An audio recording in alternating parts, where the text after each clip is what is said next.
በአማራ ክልል ኦሮሞ ብሔረሰብ ዞንና የሰሜን ሸዋ አጎራባች አካባቢ ነዋሪዎች ትናንትን ሲያስታውሱ ለመኖር ስጋት ወጥቶ ለመመለስም ሰቀቀን ውስጥ ነበሩ።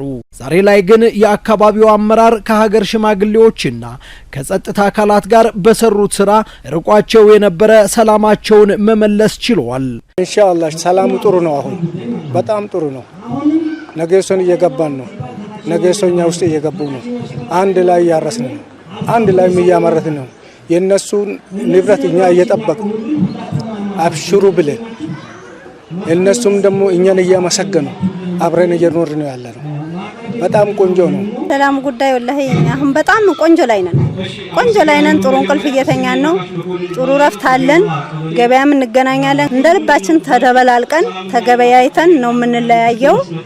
የሰላሙ ሁኔታ በጣም ጥሩ ላይ ነው እንደኔ ማለት ነው። እንደኔ አመለካከት 2 አመት ወይ 1 አመት ያደረው መሬት እንዲታረስ ምርቱ በጣም ተመረታ። እንደውም ለነገ አዳር ባጣዬ በፍራትና ግድም ስር የሚተዳደሩ አልহামዱሊላህ በማለት የምስጋና ሐምዲ ዱዓ መውሊድ ጸሎት እንድናደርግ ብለው ጠርተውናል።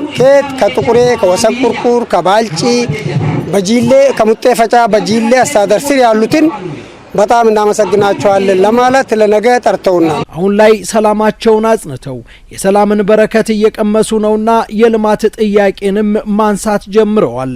እዚሁ ከዚህሙት ከሙጤፈጫ መስኖ ላይ ወደ 3 ሄክታር የሚሆን ሽንኩርት ተተክሏል። አሁን ይደረሳል። ግን ገበያ ላይ ችግር እየመጣ ነው። መንግስት እንደ መንግስት ይሄንን ልማት ከንቱ እንዳይጠፋ ይሄን ገበያ ቢያፈላልግልን በጣም ቆንጆ ነው፣ በጣም አመቺ ነው ብዬ ነው የሚያስበው ማለት ነው። መስኖ ላይ ሶላር የተጀመራለ ባለፈው ያም እንዲደላደል እንዲጨረስ የተጀመረው ማለት ነው። መስመር ዝጋታ ትንሽ ደግሞ ውሃ እየባከነብን ነው። ያችም እንድትስተካከልልን ብዙ መሰረተ ልማቶች የተዘጉ የተቋረጡ የተበላሹ አሉ። እሱ ቢሞላ ይፈልጋል ህዝቡ። ሸዋሮቢት ኤፍራታና ግድም ጅሌ ጥሞጋ ሰንበቴና አካባቢው ከተውጣጡ የህብረተሰብ ተወካዮች ጋር በሰላምና በልማት ዙሪያ የተወያዩ ኦሮሞ ብሔረሰብ ዞን አስተዳዳሪ አቶ አህመድ አሊ ሰውነትን አስቀድመን በመስራታችን ሰላምን መመስረት ችለናል፣ ተሳክቶልናልም ሲሉ ተደምጠዋል። የተጫነብንን ጭነት ያራገብነው ስለሰው መሆን፣ ስለሰው መኖር፣ ስለሰው መሞት ስንጀምር ቀጠናችንን ወደ ሰላም መመለስ ችለናል።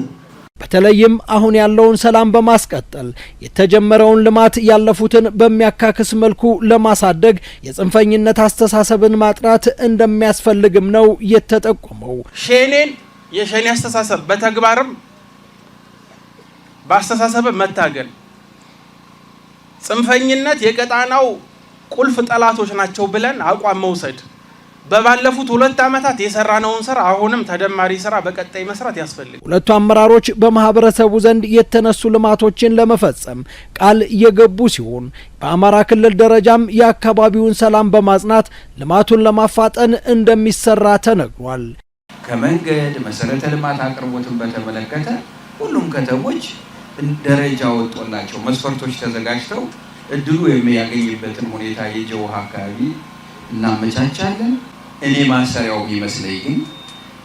የሚመስለኝ ሰላም ከሆነ አማራ ክልል ልማት በአጭር ጊዜ ውስጥ እናጠናቅቃለን። ይህን ለማድረግ ደግሞ የህብረተሰብ ተሳትፎ ወሳኝ ነውና ማህበረሰቡ የበኩሉን ተሳትፎ እንዲያደርግም ጥሪ ቀርቧል።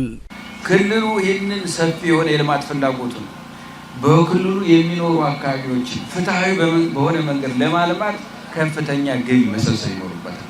ለዚህ ደግሞ የህብረተሰብ ተሳትፎን ማጠናከር፣ እናንተም ተባባሪ መሆን፣ የምትችሉትን ማዋጣት፣ ከመንግስት የሚመጣውን በጀት ደግሞ አግባብነቱን ጠብቀንና ፍትሃዊ በሆነ መንገድ ልማቱ አይቀሬ መሆኑን ይሄ ዛሬ ሳንችል እንቀር ይሆናል።